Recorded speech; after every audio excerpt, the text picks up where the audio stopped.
Está no ar o episódio 45 do podcast Adu, gravado no dia 5 de setembro de 2023. Neste episódio, o tema central é a história de lutas nas universidades da América Latina. A primeira universidade da América Latina foi a Universidade Nacional Maior de São Marcos, fundada em 1551 em Cusco, no Peru, e começou a operar em 2 de janeiro de 1553, sendo a única da América que teve suas atividades continuadas sem interrupções. No Brasil, nossa primeira universidade foi a Universidade do Rio de Janeiro, criada em setembro de 1920, por meio de decreto federal.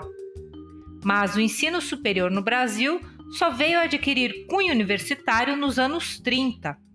Até então, o modelo de ensino superior estava direcionado para a formação de profissionais liberais para carreiras tradicionais como direito, medicina e engenharia.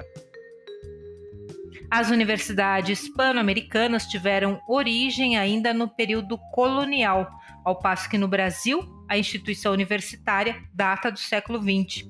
Vamos entender o contexto do tema deste episódio sobre a história das lutas nas universidades da América Latina com o professor André Kaisel. Eu sou Cristina Segato e, juntamente com meu colega Paulo Samartim, damos as boas-vindas ao nosso convidado de hoje, André Kaisel Velasco Cruz, docente no Departamento de Ciência Política do Instituto de Filosofia e Ciências Humanas da Unicamp. Professor André, seja muito bem-vindo. Olá, André. Bem-vindo de novo no nosso podcast, né? Olá, Sam. Olá, Cris. Muito obrigado pela oportunidade de estar mais uma vez aqui com vocês. Bom, professor, seguinte, as universidades hispano-americanas, elas começaram a ser implantadas ainda no período colonial, ao passo que no Brasil a instituição universitária data só do século XX, né, dos inícios do século XX. O que explica essa grande diferença? Pois é, Sam, essa é uma boa pergunta e na verdade, diz muito sobre não apenas as diferenças entre o colonialismo espanhol e o português, mas também ajuda a entender muito da trajetória posterior do Brasil e em relação aos seus vizinhos. Por quê? De fato, as primeiras universidades hispano-americanas, a mais antiga é a de São Marcos, no Peru, né, começaram a ser instituídas pela coroa espanhola nas Américas ainda no século XVI. Né? São Marcos de 1530 e poucos, não vou lembrar a data exatamente. Né? Córdoba do século XVII e assim por diante. Ao passo que a primeira universidade brasileira, a Universidade do Brasil, a atual UFRJ, foi fundada nos anos 1920. Então é uma diferença gritante. O fato é, a Espanha optou por reproduzir nas Américas a sociedade espanhola, tanto em termos do urbanismo, das principais cidades, com a estrutura da Praça de Armas, como bem lembra Sérgio Buarque de Holanda, em Raízes do Brasil, mas também instituições chave da Espanha, entre elas o sistema universitário, cujo modelo, cuja instituição de referência era a Universidade de Salamanca. Ao passo que Portugal optou por manter o ensino superior apenas na península, apenas no continente europeu, não criando instituições semelhantes a Coimbra, que ocuparia o mesmo lugar de Salamanca, no caso de Portugal, na sua colônia americana. Então, os filhos da elite da terra, enfim, os descendentes de portugueses nascidos no Brasil que tinham condições de seguir seus estudos, tinham que fazê-lo em Portugal, tinham que ir para Coimbra. Ao passo que os criollos hispano-americanos, isto é, os filhos da elite de origem espanhola nas Américas, podiam estudar no Peru, em Córdoba, no que hoje é Argentina, e mesmo em centros regionais menores, mais tarde, como no Chile, ainda no final do século XVIII, ou antes, né, mais cedo na Nova Espanha, atual México, e assim por diante. Né? Então, isso inclusive ajuda a entender para alguns autores o porquê que o Brasil se torna independente da maneira que se tornou, mantendo inclusive a unidade territorial, né, legada pela colônia, ao passo que a Espanha as antigas colônias espanholas, perdão, se fragmentaram em cerca de 20 repúblicas. Né? Tem a ver com a formação e a circulação das elites. Esse é o argumento, por exemplo, que faz o historiador José Murilo de Carvalho, que nos deixou recentemente, né, no mês passado, para explicar a formação do Estado brasileiro. Né? Você tinha um grupo que sediado ali em torno da corte, quando vem Dom João VI para o Brasil, que era todo socializado na Universidade de Coimbra, tanto portugueses como brasileiros. Nesse sentido, isso facilitou a negociação da independência e também depois a criação de uma elite estatal que vai procurar manter a unidade territorial. É claro que não é só isso, né? Há outros fatores, né? Afinal de contas, a família real justamente migra para o Brasil, né? Fugindo das guerras napoleônicas, ao passo que a Espanha, invadida por Napoleão, né? Que destitui a monarquia, acaba precipitando as guerras de independência das suas colônias, mas essa diferença do sistema universitário, né?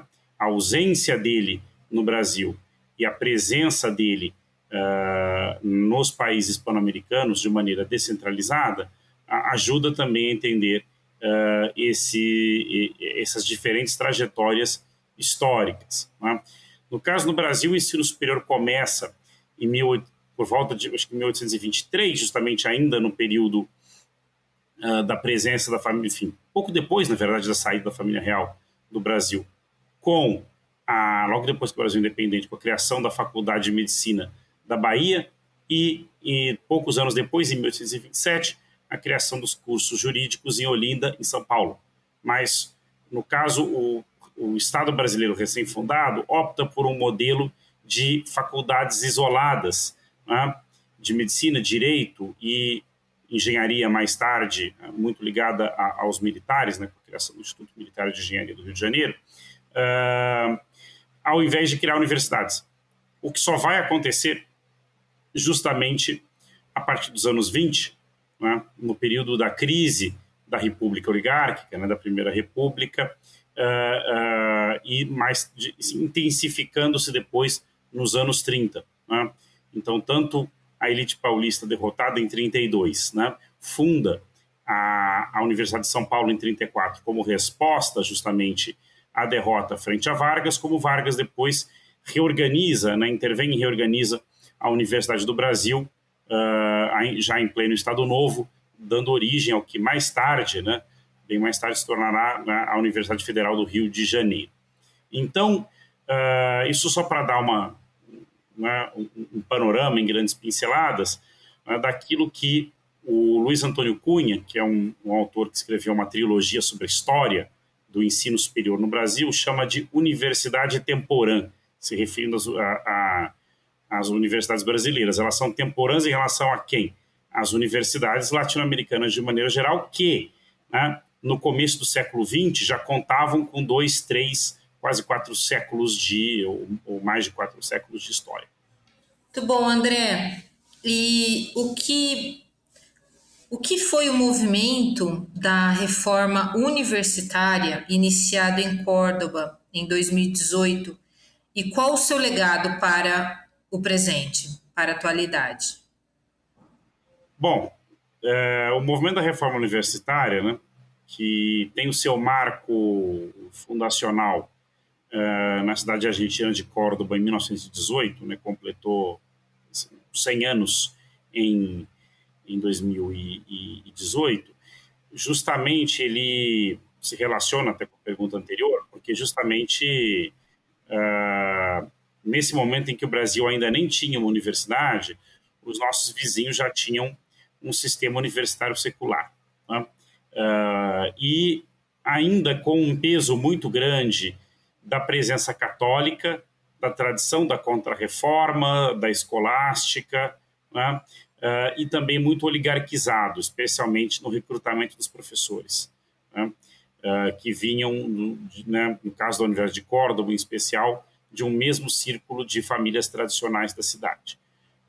Acontece que a Argentina, em particular, assim como algumas outras regiões do continente, passava por um processo de modernização importante e no caso argentino, entre outras coisas, se desdobrou em uma grande expansão do ensino público no final do século XIX, começo do século XX, associado também a um processo migratório, né, importante de europeus, sobretudo italianos, mas também de outras origens nacionais, estimulado pela oligarquia argentina, né, o projeto de criar uma nação europeia e branca no sul da América, né, que havia sido concebido ainda em meados do século XIX pelos intelectuais, digamos, referenciais do liberalismo argentino, como Domingo Faustino Sarmiento, né, e Juan Bautista Alberdi. Sarmiento, inclusive, se referindo a Córdoba, dizia que ali ainda havia muito da Idade Média, né, pensando Córdoba como uma cidade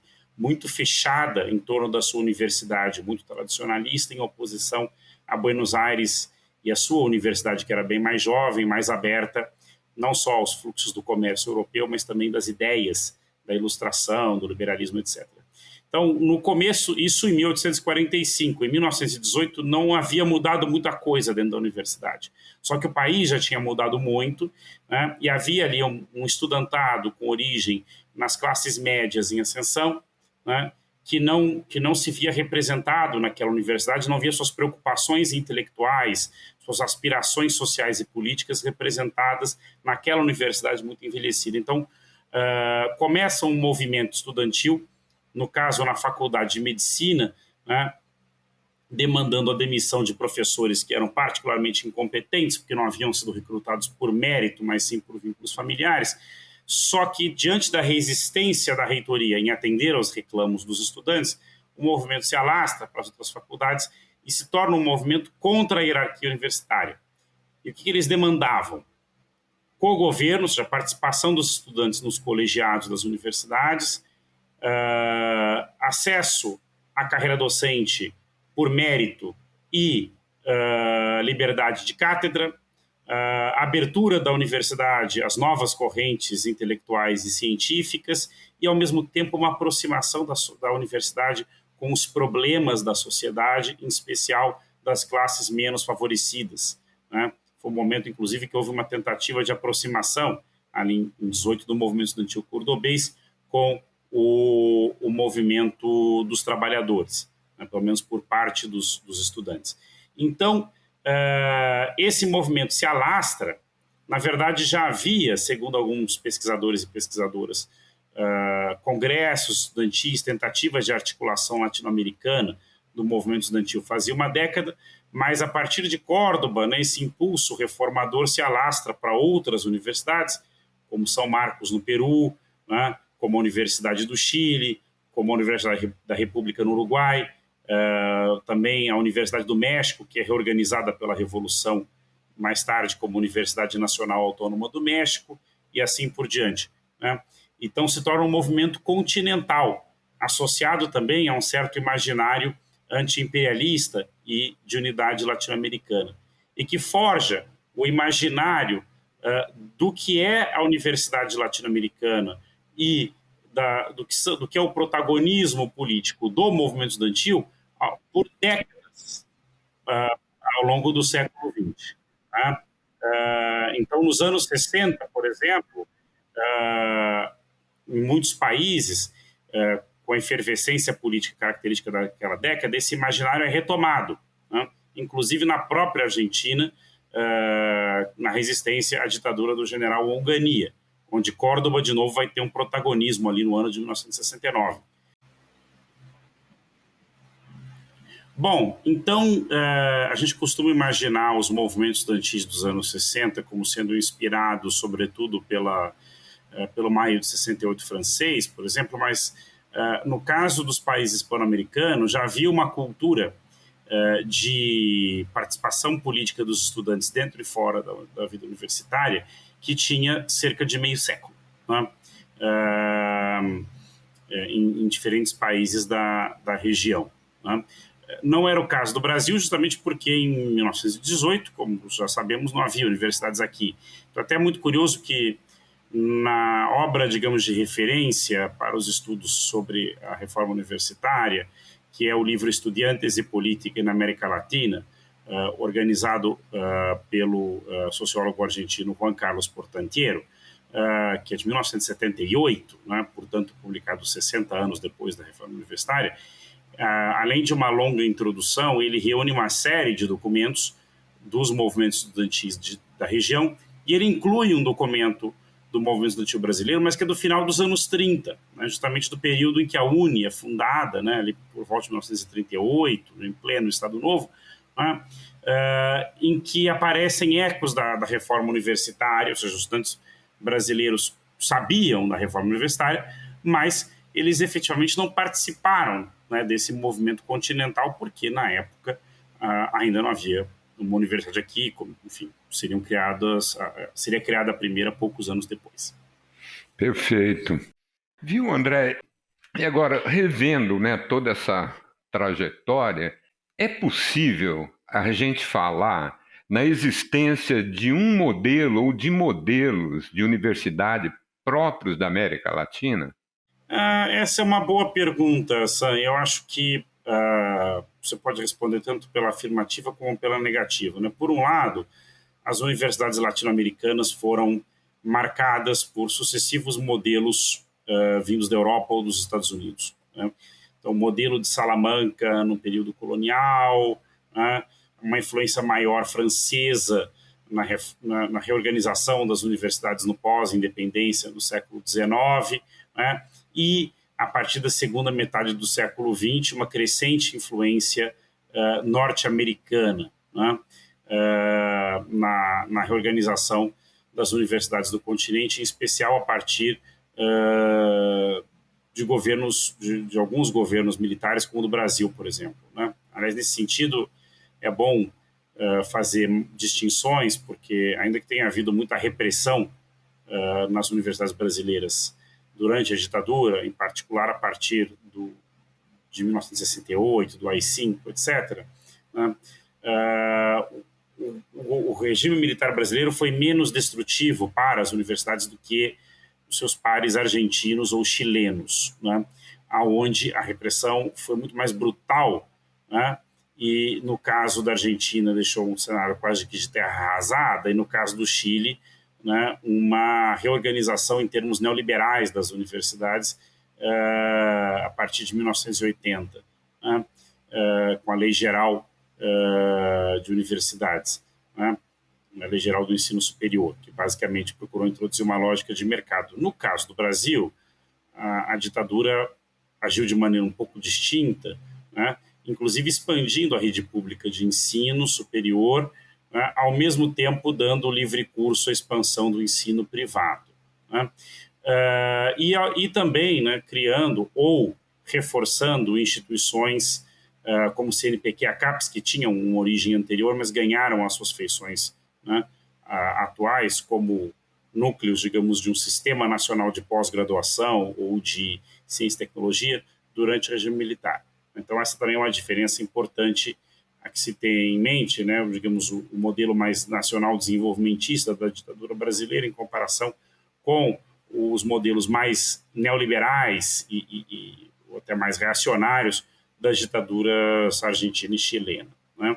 Então, é isso. A Universidade Latino-Americana, por um lado, foi impactada por sucessivos e distintos modelos metropolitanos, né? Por outro lado, acho que o exemplo da reforma universitária mostra que, ao longo do tempo, surgiu uma cultura universitária própria, com valores próprios, ou pelo menos dando uma interpretação latino-americana a valores universitários internacionais. Então, por exemplo, um tema muito caro à cultura universitária latino-americana, tanto por conta da experiência da reforma de Córdoba em 18, como por conta da experiência depois de resistência às ditaduras militares nos anos 60 e 70, é a autonomia universitária, né? A ideia do campus universitário como um lugar que, ainda que seja mantido pelo Estado, ou idealmente deveria sê-lo, não deve sofrer intervenções governamentais no que diz respeito à autonomia didático-científica de professores e estudantes e a sua própria gestão, né? Inclusive, né, a grande resistência que causa, não apenas no Brasil, mas em outros países da região, a presença policial em campi universitários. Tem a ver justamente com essa valorização da autonomia universitária, em função tanto daquelas reivindicações que vinham do movimento pela reforma lá atrás, como da experiência de resistência às ditaduras militares. Eu diria que uma outra característica que eu chamaria atenção como muito própria de diferentes culturas, porque também a América Latina é uma unidade na diversidade, né? Portanto, é muito heterogênea, né? Por definição. Mas algo que perpassa diferentes culturas universitárias da região também é uma valorização dos vínculos da universidade com a sociedade, né? E o peso que tem, não apenas no Brasil, mas em outros países, a cultura extensionista, né? Ainda que a gente sempre diga que a extensão é a prima pobre da pesquisa e do ensino, porque ela é definida em termos muito frouxos, cabe tudo, etc. e tal, e isso não deixa de ser verdade. Por outro lado, né, há uma tradição muito forte em diferentes países da América Latina de projetos de extensão que no limite se remetem a essa ideia de que a universidade, em sociedades muito desiguais, como são as nossas, tem tarefas vinculadas ao desenvolvimento nacional ou digamos, a solidariedade para com as classes populares, as classes trabalhadoras, né? Então, a tradição dos estudantes de medicina de prestarem serviços de assistência médica em comunidades pobres, em favelas, em villas, pueblos jóvenes, aí o nome muda muito de país para país, né? Ou ainda a tradição da assistência jurídica gratuita, né? Que no Brasil, uma vez que as faculdades de Direito também são mais antigas que a própria universidade, já também tem uma tradição centenária, né? Entre tantas outras que poderíamos lembrar, né? Mas é isso, ou seja, eu diria que essa combinação, né, da valorização da autonomia universitária, né, e da valorização dos vínculos universidade-sociedade, né, com esse viés social, são, por exemplo, duas características que eu destacaria que permeiam, ainda que de maneiras muito diferentes, a cultura universitária latino-americana.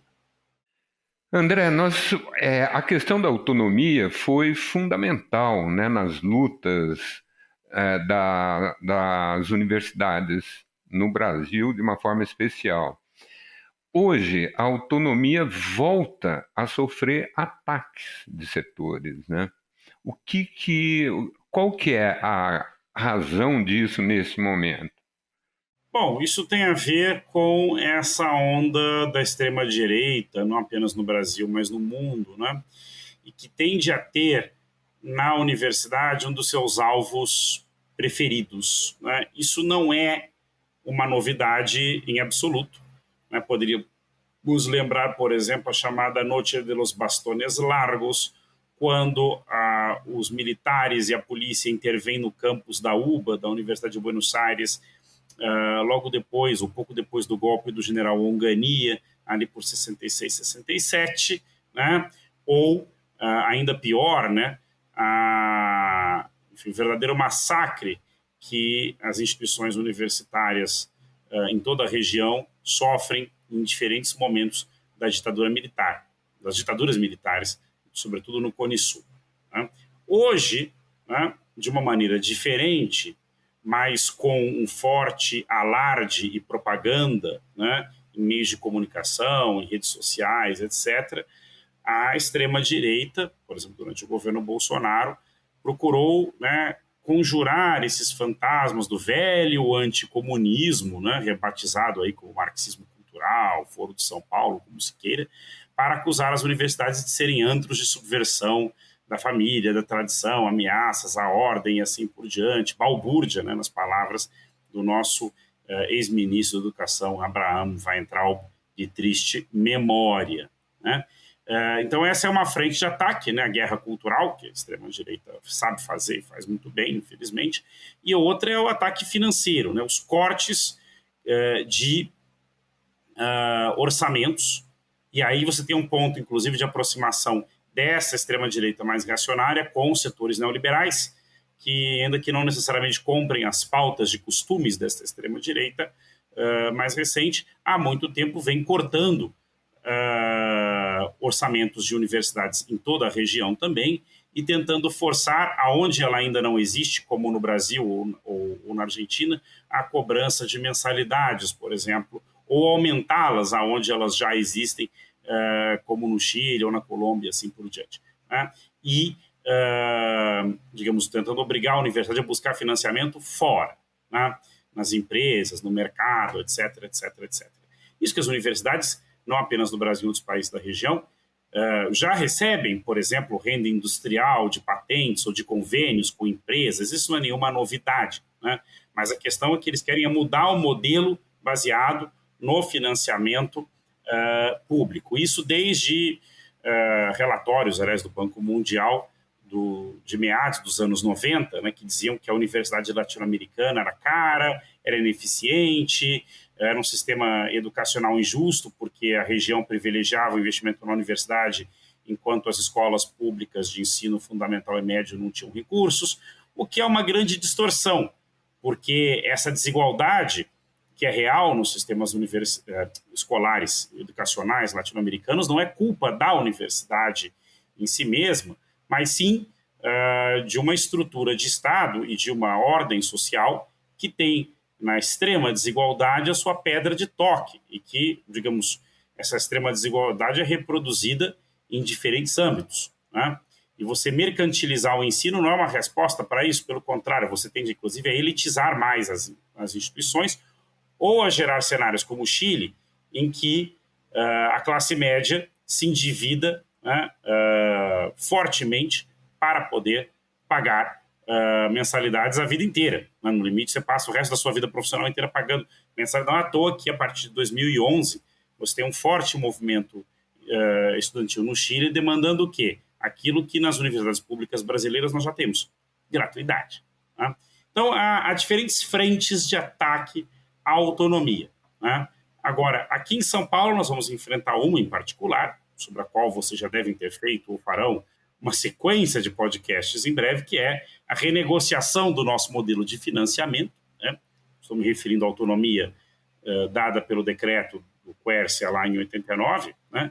E que tem sido fundamental nos últimos 30 anos para garantir a qualidade de ensino e pesquisa que nós temos nas universidades paulistas. Né?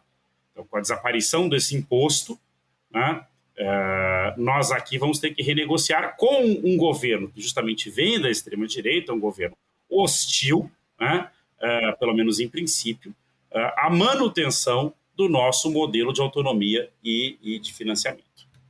Professor André, para finalizar aqui nosso bate-papo, nossa entrevista, pensando aí na particularidade da UNILA, da Universidade Federal de Integração Latino-Americana, né? E qual a sua importância no cenário do ensino superior regional, no Brasil e na América Latina, obviamente. Bom, a UNILA é uma universidade jovem, né? Eu, inclusive, agradeço a pergunta porque eu comecei minha carreira docente lá em 2013, há 10 anos atrás, justamente. Né? Eu lecionei na UNILA por 4 anos, antes de vir para a Unicamp. A UNILA é uma universidade criada em 2010 pelo governo Lula, né? Justamente para promover a integração regional por meio do ensino superior. Ela não é a única que existe com esta função no Brasil. Logo em seguida, em 2011, é criada, já no governo Dilma, a Universidade da Integração da Lusofonia Afro-Brasileira, a Unilab, né, que procura promover a integração, só que nesse caso no eixo Brasil-África. Né? O primeiro campus dela foi em Redenção e hoje ela é multicamp, tem camp na Bahia, por exemplo, né? Ao passo que a UNILA segue sendo uma universidade de um campus só em Foz do Iguaçu, né, no Paraná, na Tríplice Fronteira, né? Parte da universidade dentro, inclusive, da usina de Itaipu. Funciona, não, a parte da usina de Itaipu. O campus permanente ainda está em construção. Inclusive, o presidente Lula, recentemente, em visita a Foz do Iguaçu, prometeu, né, a terminar a obra do campus, que, aliás, é um dos últimos projetos, se não o último, da autoria do arquiteto Oscar Niemeyer. Então, você vê por aí que havia uma aposta, e há uma aposta por parte especificamente do presidente Lula, no potencial de uma iniciativa como a da UNILA de reforçar a integração latino-americana no âmbito da cultura, da ciência e da educação, né? A ideia original até que ela fosse uma universidade do Mercosul com campi em diferentes países. Porém, né, a maioria dos países não se via em condições de financiar a iniciativa e o Brasil, então, tomou a dianteira e criou-se a UNILA como uma universidade federal, mas com vocação internacional, porque ela recebe estudantes brasileiros e de diferentes países latino-americanos, então há uma reserva de vagas para estudantes internacionais. Além disso, também há professores de diferentes países latino-americanos, e ela é uma universidade oficialmente bilíngue, né? Usa-se o português e o espanhol, embora na prática ela seja uma universidade plurilíngue, porque há estudantes, por exemplo, no caso do Paraguai, que falam espanhol e guarani, estudantes da Bolívia ou do Peru que falam aimara ou quechua, né? Estudantes haitianos também há um grande número, né, e falam, né, o creole e o francês. Então, ela é uma universidade extremamente diversa, né? Há mais de 10 nacionalidades, algo entre 10 e 20, eu não sei agora em que pé isso está, né? Nacionalidades ali representadas, né? O que gera um ambiente diverso e muito dinâmico do ponto de vista da produção de conhecimento e da cultura. Claro, ela é uma universidade pequena, né? Ela não ocupa um lugar central no sistema de ensino superior brasileiro, né, ou latino-americano, até por ser também muito jovem, né? Mas eu diria que é um projeto bastante promissor, né, que logrou sobreviver a estes anos de obscurantismo pelos quais nós tivemos que passar, e que agora, né, com a retomada de um governo minimamente progressista, pode voltar a seguir a sua trilha, né, como tem defendido a nova reitora, né, professora Diana Araújo Pereira, que tomou posse há poucos meses, né, no cargo. Agora, para isso vai depender também de um aprofundamento da integração regional em outros âmbitos, como do Mercosul e da CELAC, porque, por exemplo, a validação de diplomas entre países latino-americanos ainda enfrenta muitos obstáculos. Há alguns casos de acordos bilaterais, como que existe entre o Brasil e a Argentina para isso, mas há muitas dificuldades, por exemplo, que egressos da UNILA encontram para validar seus diplomas em seus próprios países. Às vezes são processos que demoram muito, que sofrem resistências de universidades locais que têm algum tipo de monopólio concedido pelo Ministério da Educação, por exemplo, para validação de títulos, né? Então, nós precisaríamos avançar para acordos multilaterais que envolvam o ensino superior. Não necessariamente uma homogeneização de currículos, como foi feito no processo de Bolonha na Europa, mas certamente facilitar as equivalências e facilitar e estimular a mobilidade, que são virtudes que o processo de Bolonha inegavelmente teve na Europa. Então, um estudante português pode estudar na Alemanha, um alemão na França, um italiano na Holanda, e agora na Inglaterra não mais, porque saiu da União Europeia, né? Fizeram essa besteira. Mas com todos os problemas que se possa apontar no processo de Bolonha, uma certa uniformização talvez excessiva dos currículos, dos tempos de formação, etc., ele inegavelmente produziu uma integração do ambiente universitário europeu, e nós teríamos que avançar para algo desse tipo, para que iniciativas como a UNILA, por exemplo, possam desenvolver mais o seu potencial. Muito bom, professor André. Nós agradecemos a sua participação aqui no podcast da ADU. Eu que agradeço, estou sempre à disposição de contribuir com essa bela iniciativa que é o podcast da Unicamp. Encerramos aqui mais um episódio do podcast ADU. Agradecemos a participação do professor André Kaisel no episódio de hoje.